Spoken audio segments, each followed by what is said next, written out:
પાલનપુરમાં વરસાદથી અનેક વિસ્તારો પાણીમાં ગરકાવ થઈ ગયા। ટ્રેઝર આનંદ ચાણક્યપુરી રેસિડેન્સીમાં ઢીંચણ સમા પાણી ભરાયા। ટ્રેઝર સોસાયટીમાં પાણી ભરાતા સ્થાનિકો મુશ્કેલીમાં મુકાયા। ઘરની આગળ પાણી ભરાતા રહીશો બહાર પણ નીકળી નથી શકતા। સામાન્ય વરસાદમાં જ પાણી ભરાઈ જતા તંત્ર સામે લોકોમાં રોષ છે। વારંવાર સમસ્યા છતાં પાણીના નિકાલની વ્યવસ્થા ન કરાતા હાલાકી। તંત્રની રજૂઆત બાદ પણ કામગીરી ન કરાતા રહીશોએ આક્રોશ ઠાલવ્યો। સામાન્ય વરસાદ પડે મુખ્ય રસ્તાઓ પાણીમાં ગરકાવ થઈ જાય। અનેકવાર વરસાદી પાણી ભરાતા હાઈવે બંધ થયા, મુખ્ય માર્ગો બંધ થયા, છતાં તંત્ર દ્વારા કોઈ નક્કર કામગીરી કરવામાં નથી આવી રહી। રસ્તા જળમગ્ન બનતા ત્યાંથી પસાર થતા સ્થાનિકો મુશ્કેલીમાં મુકાયા છે।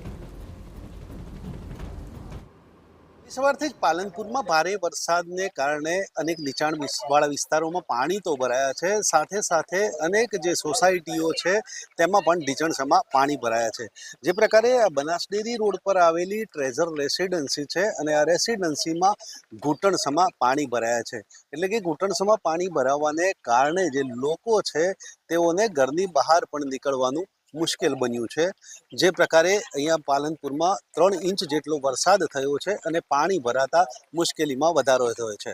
અગાઉ પણ 8 ઇંચ જેટલા વરસાદને કારણે આ સોસાયટીમાં પાણી ભરાયા હતા અને પરિસ્થિતિ એ ખરાબ થઈ હતી।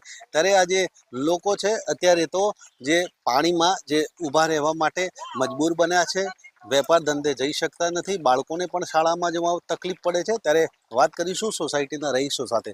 જે પ્રકારે આજે વરસાદ પડ્યો છે, કયા પ્રકારની પરિસ્થિતિ છે અને આની વ્યવસ્થા શું છે અથવા તો શું કરાઈ નથી?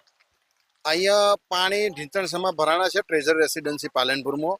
તો સવારે પહેલી તો વસ્તુ એવી કે દૂધવાળો આવ્યો નથી, બરાબર છે, ચા પણ નથી પીધી। પછી એના પછી બાળકોને સ્કૂલમાં મોકલવાના હતા, તો વાનવાળાની જે લોકો આવે છે એ લોકો હવે 2 દિવસ સુધી નહીં આવે, કારણ કે અહીંયા પાણી ભરેલું છે તો એમનું વ્હીકલ બગડે તો એ લોકો ના આવે।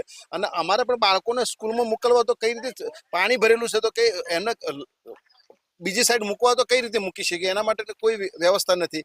અહીંયા પાણીમાં એવું છે કે અમારું પાણીનો નિકાલ જે અનમોલ સોસાયટી બને છે ત્યાં આગળ એ લોકોએ વરંડો બનાવી અને અમારું પાણીનું અવરોધ કરેલો છે।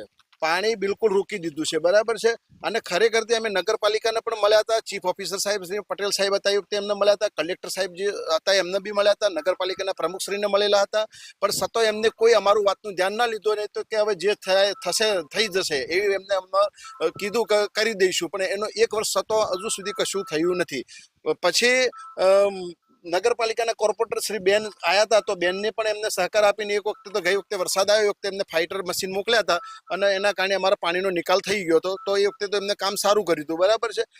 અત્યારે હવે પાણીની મુશ્કેલી છે તો હવે તાત્કાલિક ખરેખરથી એમને ફાઇટર મોકલવા જોઈએ અને પાણીનો તાત્કાલિક એનું નિરાકરણ કરવું જોઈએ, નહીંતર અમારો તો આજનો દિવસ તો ધંધા રોજગાર માટે બગડ્યો અને હવે કાલે પણ બગડવાનો છે, બરાબર છે। સૌથી વધુ જે આ પરિસ્થિતિ થાય તે મહિલાઓની જે મુશ્કેલી થતી હોય છે, ત્યારે અત્યારે જે પરિસ્થિતિ ઉદ્ભવી છે, અગાઉ પણ ઉદ્ભવી હતી, શું કહેવું છે? અમારે અહીંયા બહુ પાણી ભરાય છે, અમને બહુ તકલીફ પડે છે, બાળકો પણ સ્કૂલ નહીં જઈ શકતા અને ઘરમાં પણ જુઓ તો પાણી ઘૂસી ગયું છે, બહુ તકલીફ પડે છે। પાણીની કોઈ નિકાલ કરવું જરૂરી છે, કારણ કે અમને બીમારી પણ થાય છે। અને પહેલા તો પાણી વરસાદ આવતો એટલે ખુશી થતી, પણ અમને હવે વરસાદ આવે તો બહુ ડર લાગે છે, કેમ કે પાણી બહુ ભરાઈ જાય એટલે બહુ ડર લાગે છે।